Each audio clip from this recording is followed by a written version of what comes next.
Welcome to Mr. Brown's Basement, a channel devoted to sharing the craft of repairing, restoring, and modifying vintage electronic gear, and other random stuff.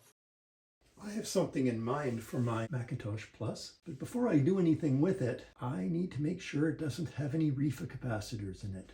RIFA is a brand of capacitor that was used as a line noise-reducing capacitor in the power supplies of many older computers, say early 1980s to mid-1980s. While they worked very well at the time, they don't work so well now. They tend to absorb moisture, crack, and explode. I'd like to avoid that. Let's take out my Mac Plus and get down to the workbench.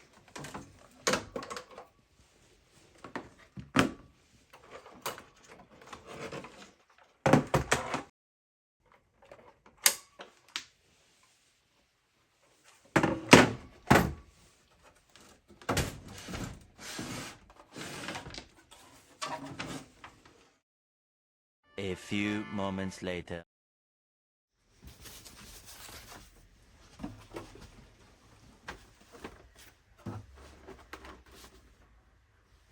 The Macintosh is on the workbench. To open this computer, there are two screws here. There are two screws right there under the handle. And there is one screw in the battery compartment. Right there. I haven't used this computer since maybe 2017. And it was at that time I tested it and took the battery out. And you might actually see some corrosion in the battery compartment. Back then I went through my computers and checked them all. Some of them had leaking batteries, including leaking lithium batteries. If you haven't already done this to your old computers, go through them, make sure they don't have any batteries inside. Anyway, back to this puppy here. To open it, I need my Macintosh opener. That's not my Macintosh opener. Here's my Macintosh opener. It's a T15 screwdriver. Got an extremely long shaft to it, which you need when getting into the recesses at the top. Yes, here's my Macintosh opener.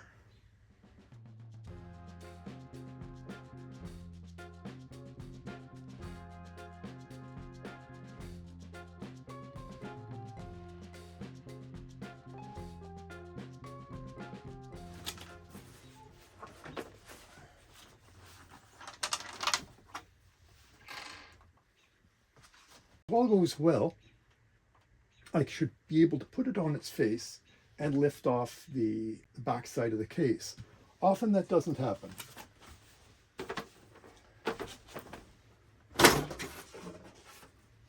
Well, it happened.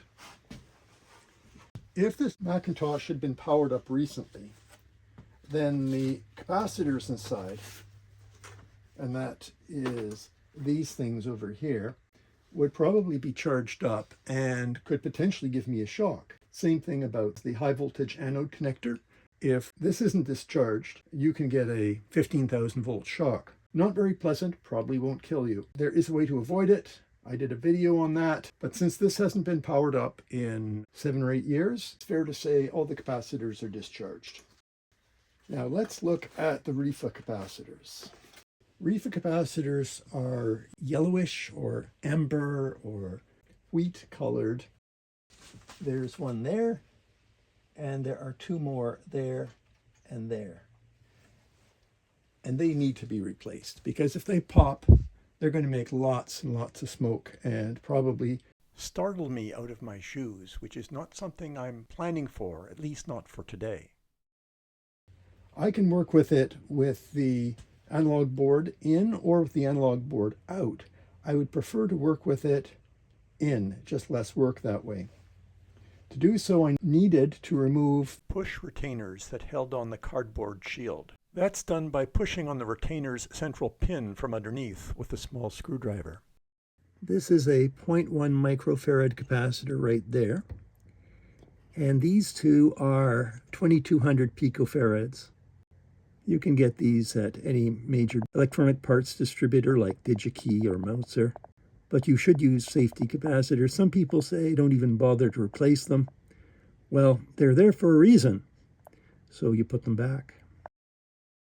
As an aside, at some point I will have to recap this analog board, and probably the logic board as well. A couple electrolytics there, and over there, and on top and on either side of the width coil. And there are some others, and I would have to take out the analog board for that. The logic board, you can see some electrolytics. They're supply bypass capacitors there and other places. I'm not going to deal with them now, but at some point, as I said, I will have to. Here's a new RIFA capacitor. There's nothing wrong with new RIFA capacitors. It's only the old ones which you have to be aware of. Now, it's possible that in 40 or 50 years, these will turn out to be bad too, but I'm not going to worry about that now. Here are the replacement capacitors.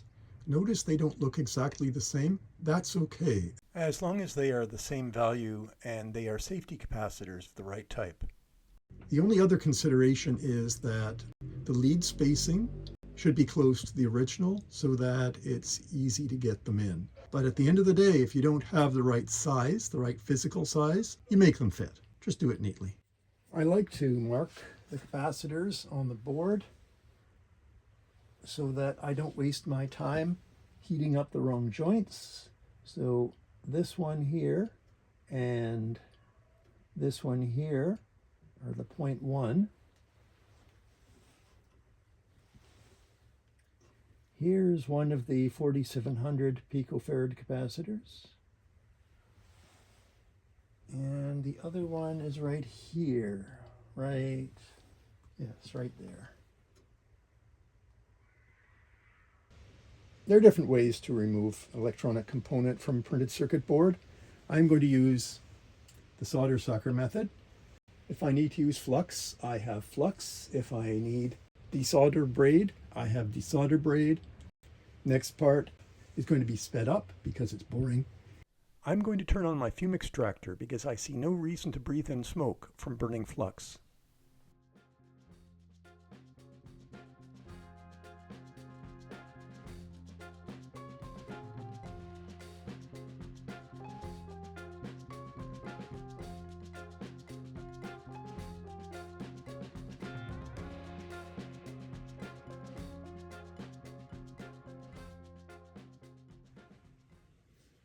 There's the 0.1, and those are the two 4700 picofarad capacitors.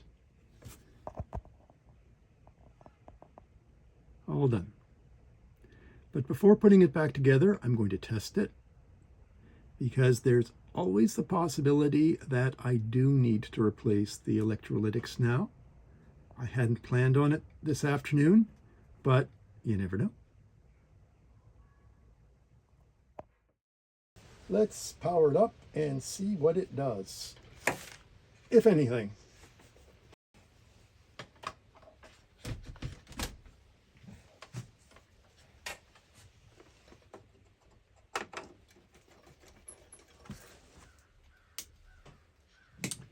Here goes. Hopefully no pop.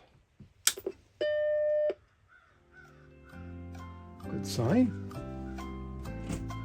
And a raster.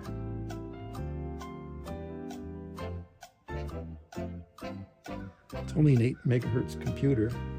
It thinks slowly.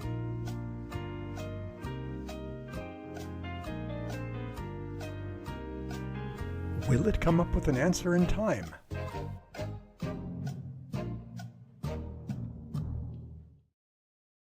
Yes, sir. That is the right answer. Congratulations. Okay, it works.